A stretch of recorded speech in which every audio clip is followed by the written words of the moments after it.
Uganda gained her independence on October 9, 1962. Uganda is independent. The agitation for self-rule grew into demand for independence, climaxed on October 1962 when Uganda was granted independence, with the UPC leader Dr. Apollo Milton Obote becoming the first Prime Minister. The Kabaka of Buganda, Sir Edward Mutesa, became the constitutional president of the new independent Uganda, with the Chabazinga of Busoga, Wilberforce Nadiope, as his vice president. But this arrangement was short-lived. So I'm sure what was happening in Uganda was happening elsewhere in Africa.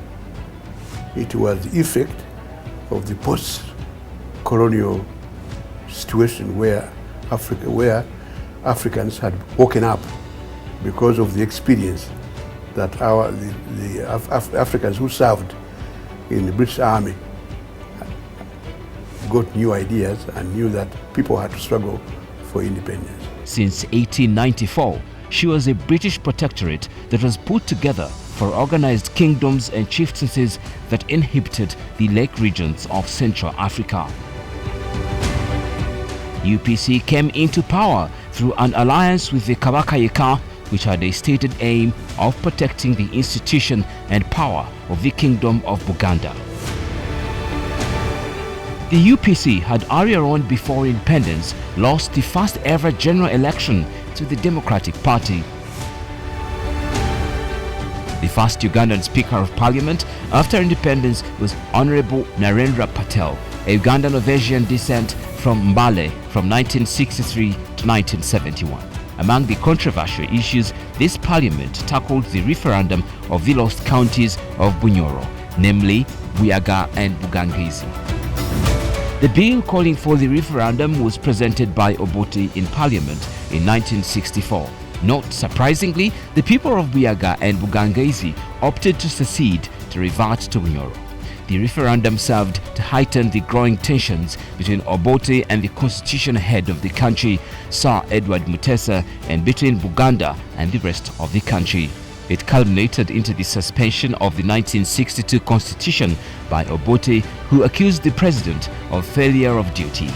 Obote then took over all powers of state in February 1966, setting off of what became to be known as the 1966 crisis. One question: if was Kabaka Mutesa was the villain of the piece, what had he done? William Nadiope. What was his problem? But because of this ambition, Obote had got to get those two out. Soldiers surrounding the parliament, Obote imposed the new constitution of the country on the 15th of April 1966. Obote announced he had abrogated the constitution. I was in Mulago Hospital having just had my first baby. And I was listening for, because it was broadcast live. I listened. I didn't hear point of order. I didn't hear point of motion. I didn't hear anybody opposing. And this man stands there and talks eloquently as he used to speak for over an hour. And then he says, I have abrogated the constitution. He said, but I know you people are interested in the constitution.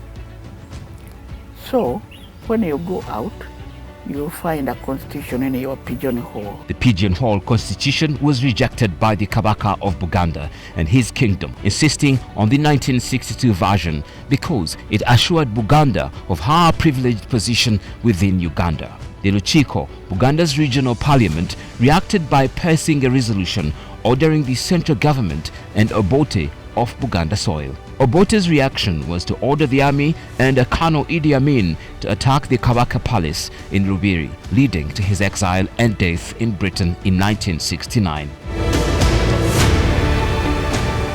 At the same time, the Prime Minister, Dr. Apollo Milton Obote, was personally implicated in allegations of smuggling gold, ivory, and coffee from the Congo, together with his army commander, Colonel Idi Amin Dada. The accusations were contained in the motion tabled in Parliament by Daudi Ocheng, the Kabaka Yeka Member of Parliament, demanding an inquiry and suspension of Colonel Amin. Until its completion, Obote responded by arresting and detaining 5 of his cabinet ministers without trial. On September 1967, Obote imposed the new Republican Constitution and declared himself president without holding an election.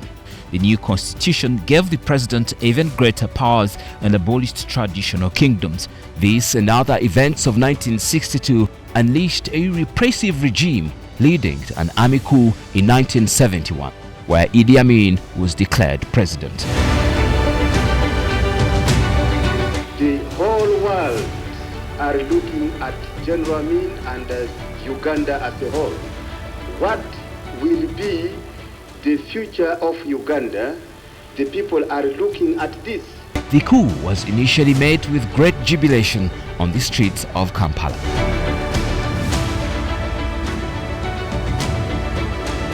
But the celebrations were short-lived. Shortly after, repression and reign of terror set in and was to last for 8 years. Idi Amin also fell out with the Asian community and expelled them, which was disastrous as the economy fell apart. This, plus the fiscal mismanagement and the insecurity, did not help the situation as the country slid into the gutters. Besides steep economic decline, social disintegration followed massive human rights violations. In 1978, the International Commission of Jurists estimated more than 100,000 Ugandans may have been murdered during Amin's reign of terror. The social and economic destruction of Uganda left a population that was traumatized, with the government turning a blind eye to the murders and abductions of innocent citizens. However, Amin's 8-year rule was not in plain sight, with several uprisings, coup plots and mutiny in the army in 1972, 1974, 1975, 1976 and 1979 that led to more repression and appraisal killings. The beginning of the end of Idi Amin's rule began in October 1978 when Uganda army troops attacked the Kagera side in Tanzania. Tanzanian army forces responded by repulsing Amin's troops from the Tanzanian territory. This marked the beginning of the liberation war by Tanzania's People's Defense Forces, backed by Ugandan exiles against Amin's army. Amin's regime fell on 18th April 1979 and he fled to exile in Libya before settling later in Saudi Arabia, where he died on the 16th of August 2003. The immediate post-Amin era was followed by the Uganda National Liberation Front, an interim government with Yusuf Lule as president. The UNLF adopted a ministerial system of administration and created a quasi-parliamentary organ, a National Consultative Commission, later expanded from 30 to 120 members.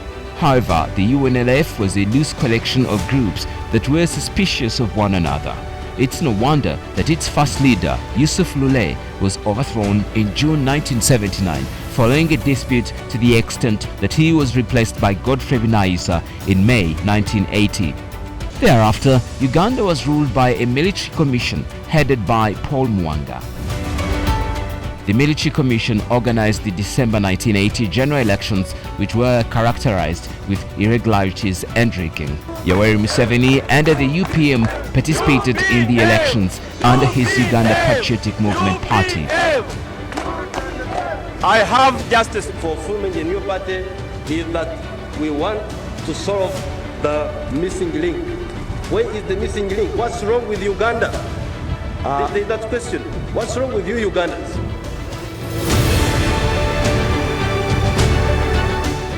Paul Semogere ran as a Democratic Party candidate and Apollo Milton Obote as a Uganda People's Congress candidate.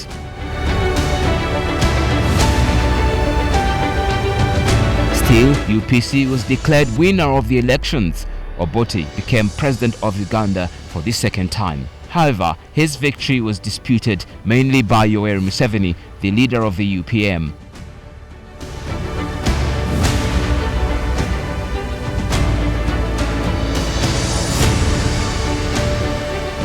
Armed with 27 guns, Museveni with his band of 40 untrained intellectuals launched a liberation war on the 6th of February 1981 to restore democratic rule in Uganda. It was to last 5 years in the bushes and jungles of the Luwero Triangle.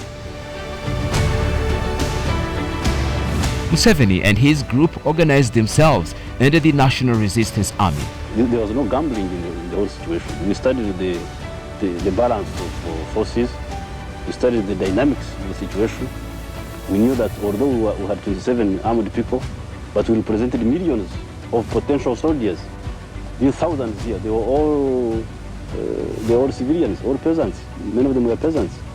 So although the 27 armed people were a small number, they represented a huge force of potential soldiers. And we knew that with the correct tactics could enable the 27 to mobilize the millions who were on our side, but were not properly organized. In the meantime, Obote's second tenure as president was characterized by insecurity and lawlessness fueled by the government-owned security organs, as well as an ongoing liberation struggle that devastated the country, and an estimated 500,000 Ugandans lost their lives in just 5 years of Obote's regime. Gradually, the NRA gained an upper hand against the government forces as it strengthened its stronghold on the capital, Kampala. The pressure by the NRA saw disgruntled soldiers of the UNLA ousting Obote on July 27, 1985. And the leaders of the military junta, General Basilio Okello and General Tito Okello, attempted to negotiate with the various guerrilla forces that were at war with the Obote regime. NRA, however, pushed to an end the chaotic rule by the Okellos and overthrew it on January 26, 1986.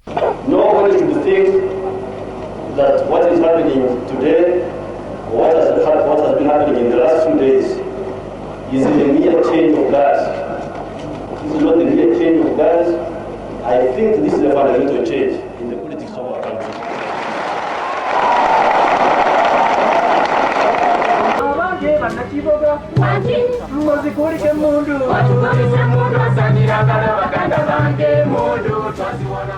The NRA's struggle was unique in that for the first time in post-colonial Africa, a homegrown insurgency with no real basis in a neighboring country with little external support was ultimately successful. It was essentially an uprising of oppressed Ugandan citizens.